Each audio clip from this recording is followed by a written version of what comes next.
Hello everyone, this is Mike. Welcome to my channel, MikeTheTechSavvy. Today I will be reviewing the most sensible member of the Galaxy S20 family, the typical compact-ish Samsung Galaxy S20 5G. I've already taken a look at the box contents and I give you a few thoughts on this device. I will try to be as concise and as thorough as possible. I have the box right here. I won't say anything more about it. If you'd like to see the box contents and a few initial thoughts about the device, please check the video description. You will have that video listed there. Let's start off with the good stuff. I will talk about the specs first and then I will give you my thoughts on the device itself. The body of the device is more or less on par with the last year's flagships. The aspect ratio of the display has changed to 20:9 from 19:9. This means that the device is a little bit narrower and a little bit longer, which is something I personally don't like. Yeah, I guess each to his own. We have a pretty thin body overall with a very nice finish. It's probably one of the nicest finishes I've seen. A metal frame, IP68 rating of course, and this is the cloud blue version. On the left side we don't have anything. On the bottom we have a bottom firing loudspeaker, USB Type-C with USB 3.2 and a microphone. On the top side we have the SIM card tray, and basically here you can have two SIM cards or one SIM card and one micro SD card, another microphone. And on the right side, very nicely sculpted here. I really like this side. You have the volume keys and the power button. On the back, of course, we do have the three cameras, flash, and another microphone. It's a pretty nice device overall. You have really nice reflections if you choose this color. I like it quite a lot, to be honest. The screen is a 6.2 inches AMOLED screen. Let me just give you a quick look here. Of course, you can choose the theme. You have, for the first time in the Galaxy lineup, 120 Hz displays. This is a major pro compared to the previous iterations. I really like how it looks. On a standard refresh rate, it looks like normal, but when you go into high refresh rate, it's really smooth. It's something else. What's important to note is that you can only have 120 Hz with the full HD plus resolution. If you want the highest resolution here, you have to stick with 60 Hz. I choose this smoothness over crispness. It's more than enough, the full HD plus resolution. I really like this display. It's probably one of the best in the industry right now. Screen mode that you can choose from. I usually stick with natural, which is like more accurate. Of course, you have HDR10 plus support that you can use in Netflix or any other apps that support HDR10 plus. You can film HDR10 plus video, and basically this optimizes the contrast and color of each scene, as you can see right here.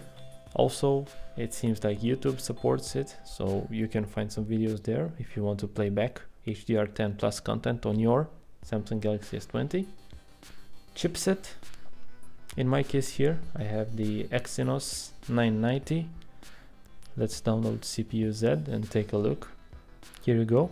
This is the Exynos 990. You can see the specs here. Well, display, resolution. This device has 12 gigabytes of RAM because it's the 5G variant. If it would have been the 4G model, you would have had only 8 gigabytes. And as you can see right here, about 50% of it is free, which is not a lot, given that I don't have that many apps installed, not any games, and basically nothing is open. This is the model number. Android 10 with the March security patch level, of course. If you buy this device in North America and on other markets, not in Europe, you will get it with a Snapdragon 865. Both these CPUs are built on 7nm plus architectures. 128 gigabytes of internal storage. which is UFS 3.0, and of course expandable storage through the micro SD slot. And now the cameras.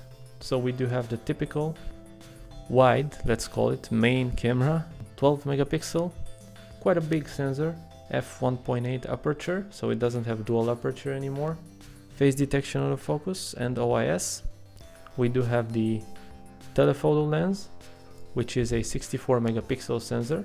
It's not really a zoom sensor, but it does some cropping, and at the end of the day you're left with normal sized pictures, like 8 megapixel I guess, or 12. And of course the ultra wide angle, 12 megapixels, fixed focus. Unfortunately, you also have 8K video, and in order to film in 8K you have to use the telephoto lens, so you're basically always zoomed in. What's important to mention about the camera and about the 8K filming is that you're only gonna film 8K at 24 FPS, so not at 30 FPS. Of course, you have 4K at 60 FPS, Full HD at 240 FPS or 720p at 960 FPS. This is the super slow-mo. You also have the super steady mode, which is very nice when you use it in conjunction with the wide angle. It's very steady and it's more or less a GoPro experience. Yeah, let's call it that. Front camera, 10 megapixel. It's basically the same one from the S10. You can also film 4K with the front camera. Battery life. Now in the battery section we do have a 4000 milliamp hour battery, which seems quite okay. Well, when you look at the numbers at least. In reality, it's a bit of a mixed bag. If you stay on the 120 Hz display, it will eat up that battery very, very fast. It's kind of a mixed bag here. Probably with the bigger siblings, like the S20 Plus or the S20 Ultra, which have even bigger batteries, you would get some improvement, not a lot. But fortunately in the box you have the PPS charger, which is rated as 25 watts. PPS meaning programmable power supply, and it works really well. It charges the device really fast, also by heating it up quite a lot during this process, unfortunately.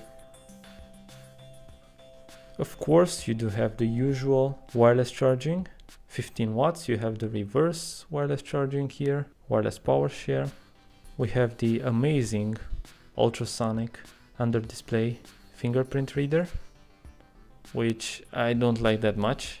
I prefer the previous one that my S10e had, which was a real capacitive fingerprint scanner.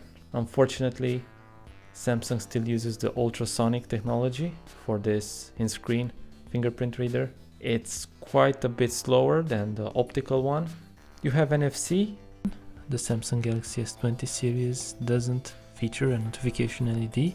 This was somehow substituted by the always-on display and the edge lighting whenever you have an incoming notification. The European variant does not feature FM radio. You have a loudspeaker here. It's basically the earpiece, which also works as a loudspeaker. And from a software perspective, you have the usual typical Samsung ROM with One UI 2.1. The speakers are pretty good. They have a very good volume, but unfortunately they don't have that much bass. I feel that the previous S10 had a lot more bass than this one. It has a lot of treble though. In day-to-day usage, it's really fast, as you would expect from a device of this, well, with this kind of specs. It's really fast, quite impressive. Everything opens up instantly, and you can switch really fast between them. Yeah, everything is instant, but it can get a little bit toasty once you use it a lot. This is important to note. Whenever you charge it, it can get a bit toasty as well. Be used to a pretty warm device if you're gonna buy this series of Galaxy flagships. But you have really good performance, and in my experience it will take you through the day, no problem, with this 4000 mAh battery. This implementation of these three cameras, it's quite nice. It's probably one of the best and much better than what the S10 had. I know that they offer here a 30x zoom, but in reality probably usable zoom you have 10x if you have a very bright day, and well, let's say in daylight conditions. If there are basically any other conditions, probably around 3 to 4x maximum. That would be more than enough. As a, let's say, conclusion, this device is probably one of the best on the market right now. You have a top of the line user experience with the latest gadgets, with the latest innovations, starting from the display, cameras, basically, well, everywhere you look. It's not cheap. This 5G version is about 1,000 euros, which is, well, quite a lot of money for the baby flagship, let's say. There are some pitfalls as well, which for me, well, they are kind of deal breakers. You do have the fingerprint sensor under the screen, which isn't up to par with what I want from one device. It can get pretty warm, which I don't like either. Another thing that I don't like, it's the fact that something is missing from here. Yeah, it's missing a headphone jack. Of course, you can use a dongle, but some other problems come into this scenario. You cannot charge it at the same time. The audio quality, then it's really dependent on the quality of the DAC inside the adapter. So it's not the best solution, I would say.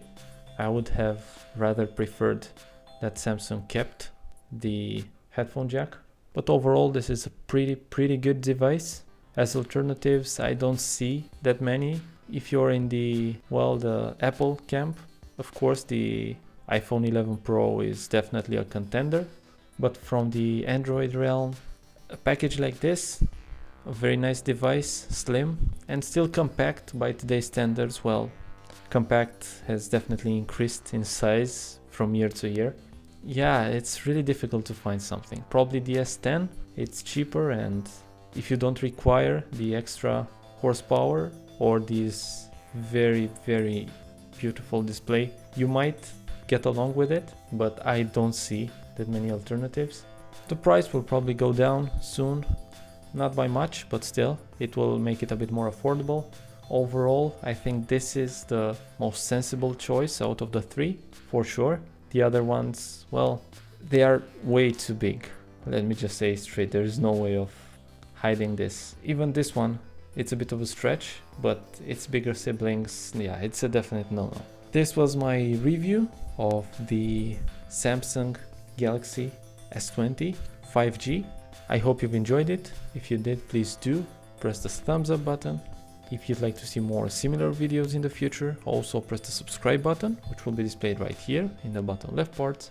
This was MikeTheTechSavvy. Of course, if you have any questions or suggestions, feel free to leave them in the comment section below. Thank you so much once again. I wish you a great day. Bye.